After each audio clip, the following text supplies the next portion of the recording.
그 부동산 소장님들이 좀 많이 들었으면 좋겠어요. 별지 10호 서식인데 요건 잘못된 거예요 사실은. 요 내용이 들어가야 매수자 매도자들끼리 분쟁이 있을 때 크게 싸우지 않아요. 그게 안 되면은 허가가 안 나요. 우리가 주로 쓰게 되는 게 체크를 해드릴게.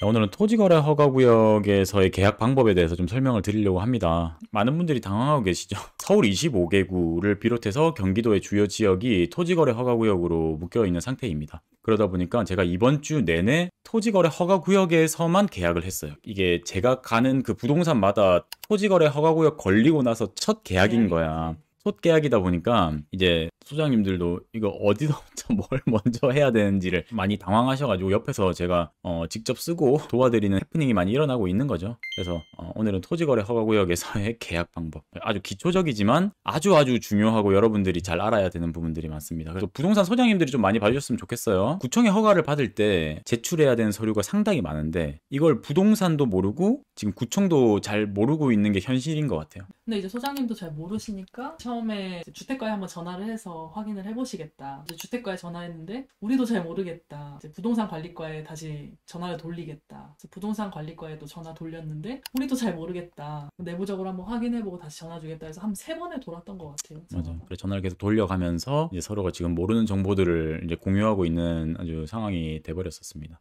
여러분들도 이제 오늘 공부를 해보면서 같이 해봅시다. 우리가 원하는 매물을 딱 겟하게 되면, 지정하게 되면은 제일 먼저 하는 게 뭐였죠? 가계약금을 쏜단 말이에요. 문자 계약서죠. 주로 문자로 계약하는 건데 흔히들 이제 가계약서라고 부르는 것을 작성하고 이제 진행을 합니다. 근데 이제 토지거래 허가구역으로 묶이면서 바뀐 내용에 대해서 먼저 적자면은, 먼저 첫 번째로 매매 약정서라는 걸 여기 작성해야 돼요. 지금 여기 보이시는 것처럼 이 약정서를 작성해야 되는데, 그 다음에 호호제 신청, 요 사이가 매우 어려워요. 해본 분들은 쉬운데 이거 지금 25개구 중에 4개구 제외하고는 이게 난생 처음 일어나는 일이기 때문에 좀 당황스러운 거예요. 그래서 이거 하고 나면 허가증이라는 걸 발급해줘요. 이게 통상 며칠 걸리냐면은 이제 영업일, 부동산 15영업일 정도가 걸립니다. 요 허가증을 발급받고 나서 4개월 내에 등기를 쳐야 돼요. 입주를 해야 된다는 소리입니다. 그 다음부터는 똑같아요. 본계약을 하는 겁니다. 본계약하고 그 다음에 기존 주택이 있는 분들은 기존 주택을 처분해야 돼요. 요 발급일 기준으로 해서 6개월 내에 처리해야 돼요. 그 다음에 이제 실거주 의무를 다하는 겁니다. 요게 우리가 아는 토지거래 허가구역에서의 기본 계약 방법인데, 사실은 토허제 신청 있잖아요. 요거는 대리인이 가능해요. 대리가. 주로 그래서 어떤 분들이 하냐면 법무사 분들이 하세요. 아니면은 이제 부동산에서 합니다. 아까 약정서가 있잖아요. 근데 그거 말고 그냥 가계약서도 또 그냥 똑같이 쓰고 안 써요. 아, 가계약서 안 써요? 네. 토지허가 거래구역에서는 가계약서 안 씁니다. 아, 그럼 문자계약서 안 써요? 문자계약서 안 써요. 근데 약정서를 당일날 못 쓸 수도 있잖아요. 그러다 보니까 약정금을 일부 넣고 문자계약서를 보내는 경우가 있어요. 가약정서로 불러야 되나? 그런 경우가 지금 그렇게 하고 있어요. 왜냐면 약정서를 당일날 못 쓸 때가 많거든. 그렇게 하는데 여기까지만 넘어가면 되는데 우리 지금 요 사이에서 이 약정서 쓰는 것부터 사람들이 막히는 경우가 많다. 그래서 서류를 한번 여러 개 볼 건데요.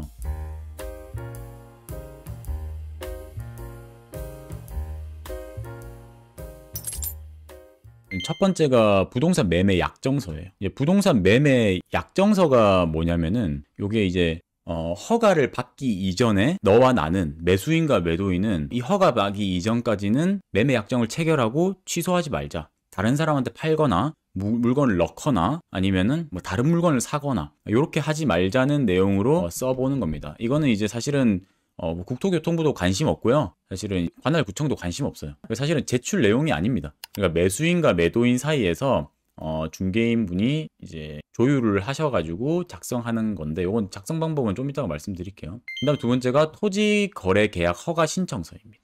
요게 이제 허가를 받기 전에 나가야 되는 첫 번째 문서인데, 요 내용들은 기본적인 내용들만 매수인, 매도인께서 써주시고 나머지 7번 사항에 대해서는 소장님이 써주십니다. 그리고 여기 제일 아래쪽에 보시면은 매도인, 매수인 모두 서명하게 되어 있죠. 둘 중 하나라도, 한 명이라도 승인을 나는 인정할 수 없어, 나 이거 안 해, 어려운 것 같아 라고 하면은 허가 자체가 안 되는 거예요. 그래서 이거는 쌍방이 합의한 다음에 서명을 하고 제출을 하는 서류입니다. 세 번째, 토지 이용 계획서인데 요거는 이제 간단하게 쓰시면 돼요. 이용 목적은 신혼부부 아니면 뭐 업무, 직장으로 인한 이직으로 인한 전출, 전입 이렇게 쓰시면 됩니다. 한 가지 팁을 드리자면은 구체적으로 쓸 필요는 없는데 길게는 쓰세요. 구청분들이 길게 쓰는 걸 좋아합니다. 너무 성의 없이 쓰면 돌려보낼 수도 있어요. 그러면은 처음부터 다시 받아야 돼요. 챗GPT를 활용을 하시고요. 이용 목적은 육하 원칙에 의해서 이걸 작성을 하시면 되는 거예요. 자, 그다음에 토지 취득자금 조달 계획서인데 이거 좀 중요하지 않나요? 아주 중요해요. 자, 부동산 거래 신고 등에 관한 법률 시행 규칙 별지 10호 서식인데 요건 잘못된 거예요, 사실은. 대부분 많은 분들이 요거를 주세요. 부동산 소장님들이. 근데 요거 말고 주택 취득자금 조달 계획서가 따로 있습니다. 토지담보대출을 우리가 받지도 않는데 무슨 토지담보대출이에요. 그래서 주택취득자금 조달계획서라고 해가지고 주택담보대출로 바뀌어져 있는 게 있어요. 자, 임대차 계약 종료 확인서예요. 야, 이거는 뭐냐면 지금 매도인이 매도하고자 하는 집이 임대차 계약을 하고 있는 걸 수도 있잖아요. 만약에 이 임대인이 2년을 살았는데 아직 2년을 덜 살았어. 2+2잖아요. 이 상황에서 매도를 하겠다고 해버리면은 이 임차인께서 난 2년 더 살려고 했는데요? 하는 이 계약 종료 확인서를 받지 않은 채 이런 말을 갑자기 본계약할 때 해버린다. 그러면은 다시 거꾸로 가서 처음부터 다시 하시면 됩니다. 이런 내용들이 변경이 되면은 처음부터 다시 하도록 되어 있어요. 그렇기 때문에 무조건 신중하게 하셔야 됩니다. 매수인도 알고 있어야겠죠? 갔는데 집주인이 살고 있는 게 아니라 보니까 임차인이 살고 있는 거야. 그럴 경우에는 임대차 계약 종료 확인서는 썼나요? 소장님이 잊어버리더라도 매수인이라도 확인을 해야 된다. 안 그러면 내 계약금 어떻게 해요? 다른 집도 다 날리는 거죠. 왜냐면 가격이 날아갔을 거니까. 이거 사실 별지입니다. 이거 필수적으로 쓰는 건 아니에요. 그러니까 매도인이 살고 있으면 필요 없죠. 임대차 계약을 하고 있는 경우에입니다. 그다음에 이것도 이제 사실은 첨부 서류인데 주택 추가 취득 사유 등 소명서. 아니 토지거래 허가구역에서 주택 추가 취득을 할 수 있어요? 라고 하는데 최근에 됐었죠. 그게 본인이 취득하고 있는 집을 전세를 주고 토지에서 집을 살 수 있었어요. 지금도 그게 유효한지 모르겠는데 맨날 바꾸고 있어서 어쨌든 요거는 서울시와 굉장히 원거리에 있는 전남, 경남, 충남, 충북, 경북 이런 지역에서 내가 만약에 이직을 하게 돼가지고 주택을 추가 취득하게 되었습니다. 이러면은 그 사유를 적어야 돼. 자, 그래서 우리는 주로 주택 추가 취득 사용소 이거 필요 없는데요. 이런 얘기 하면 안 돼. 왜? 우리는 기존 주택을 가지고 있을 가능성이 많잖아. 그러다 보니까 기존 주택의 처리 계획을 써야 됩니다. 제가 만약에 1주택을 가지고 있었어. 그래서 기존 주택 처리를 하려고 했어. 그래서 처리를 하고 토지 집을 사게 되면은 당연히 이걸 써야겠죠. 행정정보 공동이용 사전동의서. 네, 요것도 떼야 되는데 요거는 이 팁은 아닌데 잘 모르시는 분들이 있어요. 요거 만약에 공동명의로 하잖아요. 공동명의로 하게 되면은 요거 행정정보 공동 사전동의서는 꼭 2장 다 제출해야 됩니다. 예시로 부부면은 2장을 다 해야 돼요. 또 하나 더 2장이어야 되는 게 있죠? 어떤 게 있죠? 자금조달계획서. 주택자금조달계획서예요. 그러면 다른 건 1장만 해도 돼요? 네, 1장만 해도 됩니다. 자, 그 다음 위임장이에요. 위임장은 우리가 준비한 서류들을 토지거래 계약 허가 신청 관련돼서 우리가 요 위임을 합니다 하고 법무사님이 되겠죠. 주로 요렇게 요것도 같이 주십니다. 자, 요걸 이제 요 7장의 내용을 소장님들이 준비하는 것까진 괜찮아요. 근데 자, 이제 매매 약정서로 한번 가봅시다. 자, 지금 제가 준비한 매매 약정서는 한국공인중개사 협회에서 준비한 매매 약정서인데 아주 취약해요. 내용에 특약도 안 들어가 있고 소장님들이 특약을 여기다 잘 넣지 않아요. 그래서 어떤 내용으로 넣으면 좋은지에 대해서 한번 말씀을 드려보려고 해요. 우선 매매 약정서는 계약서가 아니에요. 그렇기 때문에 이 매매 약정서는 소유권 이전에 대한 규정이 없습니다. 어떤 부동산 소장님이 여기다가 소유권 이전에 대한 내용을 넣었다 이러면 잘못된 거예요. 요거 어렵습니다. 이걸 넣는 사람들도 있어서 말씀드리는 거예요. 그리고 이왕이면은 여기는 지금 뭐가 없냐면 약정 내용도 약정 내용이지만 요 이행 약정에 보면은 여기 없는 게 있어요. 첫 번째, 기한이 없어요. 어떤 기한이 없냐? 허가 신청을 이 약정서를 쓰고 나서 며칠 이내에 할 거냐? 그 다음에 허가증 수령 후 며칠 이내에 공계약을 할 거냐? 이런 거 꼭 적어야 된다고 말씀드렸습니다. 매수인과 매도인은 몇 년, 몇 월, 며칠에까지 허가 신청하기로 한다. 요런 내용들 꼭 있어야 돼요. 그 다음에 허가증 수령 후 며칠 내 계약을 진행한다. 요 내용이 들어가야 나중에 매수자 매도자들끼리 분쟁이 있을 때 서로 크게 싸우지 않아요. 이런 내용을 소장님들이 좀 써주면은 좋다는 거 여러분 꼭 인지하셔야 됩니다. 그 다음에 하나가 토지 거래 허가가 미발급됐을 수 있잖아. 허가가 안 났을 경우에 약정금을 누가 반환할 것이냐. 주로 여기 보면은 요 쌍방 어느 한쪽이 협조하지 않아 부동산 거래 허가를 득하지 못할 경우 이렇게 적혀 있잖아요. 근데 여기서 어떻게 써야 되냐면은 토지 거래 허가 미발급 시 본 약정은 무효로 하고 조건 없이 이제 약정금을 반환한다. 요렇게 좀 써주는 게 좋아요. 근데 요거는 약정금이에요. 이행 약정. 근데 요거 말고 특약에 또 들어가요. 특약에는 또 뭐가 들어가겠어요? 해약이에요. 해약. 요거는 위약. 이것은 해약입니다. 특약에 들어가는 건.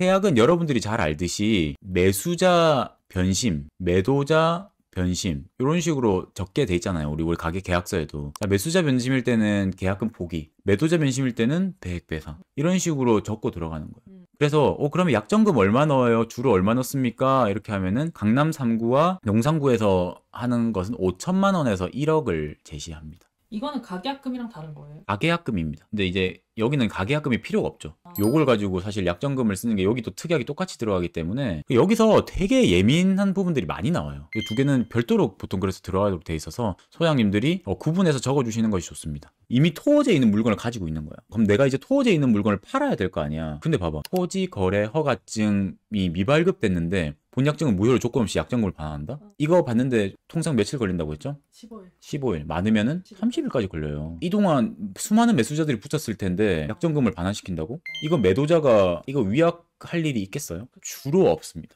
이거는 대부분 다 매수 책임일 경우가 아주 많아요. 여기 보면은 서류들 봐봐. 조달 계획도 그렇고 토지 이용 계획도 그렇고 다 매수자가 필요해서 쓰는 건데 주로 자금 조달 계획서 아니면은 추가 취득 소명서, 기존 주택 매도 그게 안 되면은 허가가 안 나요. 그럼 법적으로 소유권 이전이 안 되는 거야. 등기 자체가. 그럼 다 매수 책임인 경우가 많단 말이에요. 그러면 돈을 이거는 위약이니까 그러면은 사실 약정금을 포기해야 되는 거지. 그래요? 응. 요거를 매수가 포기해야지. 요게 허가가 안 나면. 그래서 주로 이렇게 적는 사람들도 있어요. 토지거래 허가 미발급 시 본 약정을 무효로 하고 약정금을 반환하기로 하되 그 다음에 여기서 뭐라고 적냐면 매수인의 귀책 사유로 미발급 시 약정금을 몰수한다. 이렇게 적는 것이 매도인 입장에서는 좋다. 하지만 이렇게 하면 매수인이 하겠어요? 계약? 안 해요. 여러분 안 합니다. 이렇게 하면 매수인이 계약 자체를 안 하려고 해요. 그래서 주로 그냥 이렇게만 적는 경우가 많다. 그러니까 이게 이 정도로 계약이 어렵다는 거예요. 여기서 또 하나의 팁을 좀 말씀드리자면은 이건 이제 매수 팁이에요. 우리가 실거주 하잖아. 실거주 하면은 주담대 받아야 되잖아. 근데 주담대가 언제 보통 신청할 수 있지? 잔금일 기준 59일 전 정도가 된단 말이야. 주담대가 갑자기 지금처럼 막 자기들 멋대로 바꿔가지고 안 나올 수도 있는 거 아니야. 안 나올 수도 있는데 난 이미 계약금을 걸어놨네. 중도금까지 걸어놨네. 이거 어떡해? 중도금 걸면 계약 취소 안 되거든. 이러면 모든 잘못이 다 매수 잘못이 돼요. 너무 이거는 무섭긴 하다. 제가 이번에 지금 이런 사례가 지금 생겨가지고 있는데 그래서 여러분들 매수자분들은 주담대가 잘 나오는지 주담대가 안 나왔을 경우에는 어떻게 자금 조달을 할 건지에 대해서도 생각해 봐야 됩니다. 근데 이게 사실 방법이 있거든요. 사금융, 그냥 뭐 대부 그렇게 해서라도 짧게 막아내고 하는 방법이 있는데 여기에 대해서 사람들이 겁을 많이 먹고 안 하는 경우가 많지. 완전히 추천한다는 건 아니지만 그렇다고 포기하지는 말라고 요걸 다. 그래서 매수자 입장에서는 요 계약서에다가 계약서 특약에 보통 많이 넣잖아요. 주담대 이슈로 뭐 이렇게 해가지고 불가시 계약금은 다시 반환해 준다. 특약을. 이런 특약을 한 줄 넣으면 이건 결국에는 소송 갑니다. 소송 가는데 그래도 이 한 줄 적는 게 그래도 그나마 낫습니다. 매도 쪽에서는 안 쓰고 싶어 할 수 있겠네요. 매도 쪽에서는 안 쓰려고 하는 편입니다. 자, 그 다음에 우리가 알아야 될 게 요 자금 조달 계획서예요. 자, 공동명의를 쓰게 되면은 어떻게 한다고? 부장을 써야 된다고 했잖아. 자, 우리가 주로 쓰게 되는 게 금융기관 예금액 쓰지, 주식 채권매각 쓰지, 증여상속 쓰지. 이건 주로 안 쓰는데 이건 이제 현금 등 그 밖의 자금이라는 거는 이제 오프라인에서 내가 주머니 속에 들어가 있는 돈들 얘기하는 거예요. 근데 부동산 처분대금은 쓰게 되겠지. 그 다음에 토지 담보대출이 아니라 주택 담보대출이라고 되어 있습니다. 요거는 별지가 다른 거라고 했어요. 여러분 주로 토지 취득자금 조달계획서를 주기 때문에 제가 이걸 가지고 온 거지 실제로 주택 취득자금 조달계획서가 따로 있어요. 그래서 요걸 쓴단 말이지. 우리가 예를 들면은 6억이 있다고 쳐. 그러면 나머지 부대 비용하고 이제 이 중에 5억을 가지고 이제 현금을 쓴다고 해요. 그럼 여기다가 얼마 써야 되지? 2억 5천만 원이라고 써야 돼. 저기 꼭 한글로 써야 되나요? 보통 한글로 쓰라고 해요. 알아보기 힘들다고 2억 5천 한글로 쓰라고 하는 사람 많습니다. 주식 채권 매각 대금 또 뭐 얼마. 50대 50으로 나눠서 다 쓰는 거예요. 증여상속 얼마. 주로 부모님께 받죠. 직계존비속. 근데 만약에 저랑 제 와이프랑 반반 나눴는데 제가 지금 현금을 많이 들고 있어. 그럼 어디다 체크해야지? 부부에 체크해야 됩니다. 알겠죠? 그래서 여기에 대한 모든 서류가 다 있어야 돼요. 모든 서류가. 첫 번째로 써야 되는 게 이제 예금잔고 증명서. 근데 이게 너무 통장이 많으면 안 돼. 그래서 통장이 항상 한 개로 합쳐져 있으면 좋다. 그럼 예금잔고 증명서를 한 개만 하면 되잖아. 보통 이걸 뭐 3개월 하라는 데도 있고 저희는 3개월 했죠. 자, 그 다음에 우리는 그 당시에 주식도 팔았기 때문에 주식 매각 대금 증명서 요것도 필요합니다. 그 다음에 증여 신고서. 그 다음에 대출을 받잖아요. 대출을 받으면 대출 현황 확인서라고 있어요. 근데 이제 이런 말을 하겠지. 아니 자금 조달 계획서는 대출을 받기 전에 제출하는 건데 이걸 어떻게 합니까? 그런데 준비는 해놓으세요. 날아올 가능성이 매우 많아요. 어떤 사람들한테? 싱글들한테 무조건 날아옵니다. 돈 없는데 어디서 이렇게 이게 불법 상속, 불법 증여를 막기 위해서 하는 거기 때문에 이렇게 하게 됩니다. 신용대출도 마찬가지로 신용대출 확인서. 그러니까 대출 확인서는 다 가지고 오면 돼요. 통장 사본 또 필요하고요. 이것도 거래 내역 확인서. 그 돈을 받아서 넘긴 거. 그 다음에 이것도 채권거래 내역서라고 있어요. 채권거래 내역서 다 필요합니다. 요거 다 제출해야 되는 거니까 미리 준비하라고 소장님들이 이해하게 해주면 센스 있는 거. 비규제 지역에서는 자금조달 계획서만 제출하면 되잖아. 그런데 토지거래 허가구역에서는 증빙자료 의무 제출이에요. 그래서 이거 제가 다 말씀드리는 거예요. 여러분 미리 다 준비하라고. 그 다음에 몇 가지 팁을 좀 말씀드릴게요. 여러분들이 모르는 것 중에 하나가 잔금일을 계산하는 건데 만약에 내일 저랑 같이 이렇게 임장하는 사람이 있어. 이날 동행을 했어. 나랑 같이. 그렇게 해가지고 보통 약정금을 넣거든. 약정금을 넣어요. 그 다음에 요 4일 안에 약정서를 썼어. 그러면 주로 요때 제출하겠지. 그럼 며칠 걸린다고 했죠? 15일 걸린다고 했죠? 2주 정도 걸린단 말이에요. 그러면 우리가 본계약하는 날짜가 최소 요 날짜다라는 걸 알고 있어야 돼요. 뭐 영업일 기준이면 저것보다 더 늦겠네요. 15일이. 그렇죠. 영업일 기준이면 더 늦습니다. 그렇기 때문에 이때 될 수도 있어. 최악의 경우에. 이걸 꼭 생각해야 돼. 이걸 누가 생각해야 되냐면 매수인이 생각해야 되기도 하지만 매도인과 소장님 모두가 다 생각해야 된다고. 자, 본계약까지 20일 날 갔지. 그러면은 본계약 이후에 잔금일이 몇 개월 보통 주죠? 3개월 줍니다. 3개월 주면은 11월 20일이니까 잔금이 언제야? 2월 20일이 되는 거예요. 이걸 알고 계셔야 된다고요. 이걸 알아야 여러분들이 전세로 있으면은 전세 세입자의 잔금일, 우리 이사일, 매도자 잔금일. 매도자가 다음 집으로 갈아타기 할 거 아니야. 요거를 같이 신경 써야 된다고. 그러니까 매도자가 자기 집을 안 구해놓은 경우가 있을 수 있잖아요. 이게 매도자도 분명 토지 지금 현재 상태에서는 토지인 지역으로 이동하는 케이스가 굉장히 가능성이 많지. 그러면 이 매도자도 토지 약정서를 받는 데까지 시간이 엄청 많이 걸리잖아요. 그래서 보통 엄청 어렵지만 매도자들은 요 약정금 받고 나서 본인들도 약정금 쓰러 가요. 아, 바로? 왜냐면 사실은 증빙서류가 잘 제출되면 본인이 하자가 없으면 이게 통과 잘 안 됩니다. 그래서 본계약하고 나서 이제 3개월을 보통 주는 편이에요. 모두가 이때 이사를 준비해요. 이 전까지는 절대 못 움직여. 그래서 주로 어떻게 하냐면 이렇게 생각하면 쉬워. 약정서를 쓰는 날짜가 예를 들면은 허가 신청을 하러 가는 날이라고 봅시다. 그럼 이 신청일 기준으로 140일을 본다. 이렇게 보시면 됩니다. 길게. 이런 식으로 보는 게 가장 안전합니다. 부동산 소장님들께 말씀드리는 거예요. 이렇게 좀 길게 보세요. 최근에 가보니까 갑자기 뭐 1월 중순 하겠습니다. 잔금 뭐 이러길래 1월 중순이 가능해요? 1월 중순은 안 되거든. 저번 주에 계약한 사람도 빨라도 11월 8일 날 나오는 거란 말이에요. 허가가. 그치. 주말에 허가가 나옵니까? 안 나와요. 그럼 10일 날 나온다는 소리거든. 그럼 10일 날 나오는부터 하면 무조건 2월 10일 아니야. 그래서 지금 이 순간 11월 초에 물건을 약정금을 넣은 사람들은 무조건 2월 말에 들어간다 생각해야 돼. 최악의 경우. 뭐 매도인이 미리 구해놨어. 나는 뭐 원래 구해놓은 데가 있어서 들어가는 거예요. 이렇게 되면은 앞당겨도 되지. 근데 그 앞당길 때 내가 만약에 전세를 살렸거나 내가 만약에 실거주를 하고 있던 집에 다음에 들어오시는 분도 잔금일은 같이 당겨야겠죠. 주변에 있는 소장님들께 많이 좀 알려주세요. 그리고 토지 지역 매수하고 그리고 매도하시는 분들도 많이 보셨으면 좋겠습니다. 네, 오늘 그러면 전 여기까지 하고요. 오늘 돈보라였습니다.